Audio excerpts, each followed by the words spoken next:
যখন দেখবেন যে আপনি রিউজ মেথডে আপনার গরুটাকে শোয়াইতে পারতেছেন না, অশান্ত, তখন আপনারা কি করবেন, ক্রিস ক্রস মেথডটা ফলো করবেন। ক্রস মেথড বলে এইভাবে একটা দড়ি নিতে হবে, নিয়ে এইভাবে ভাঁজটা করে, মানে এইভাবেই থাকবে দড়িটা, দুইটা সমান হবে করতে হবে। একটা দড়ি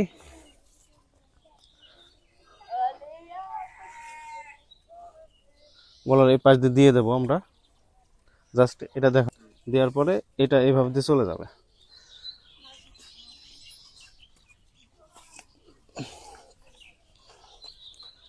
দেখানো গেছে, তবে পার নিচ দিয়ে এই পাশ দিয়ে একটা আসবে, ঠিক আছে।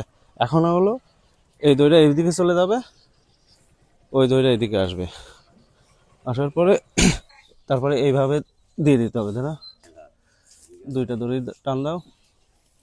এবার যদি টান দেওয়া যায় তাহলে শুয়ে পড়বে। হ্যাঁ, দুই জোরে এখন টান দিলে পরে গরুটা খুব সহজে শুয়ে পড়বে এবং এ ব্যথা পাবে কম। হ্যাঁ, টান দাও।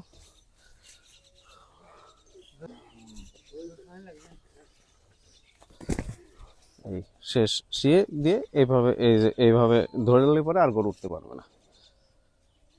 এই দুইটা এই পদ্ধতিতে আসলে দুইজন লোক হলেই গরুকে শোয়ানো সম্ভব। যদি আপনার সামনে খুঁটে থাকে বা গাছ থাকে, তাহলে গলার এই দড়িটা বেঁধে নিতে হবে।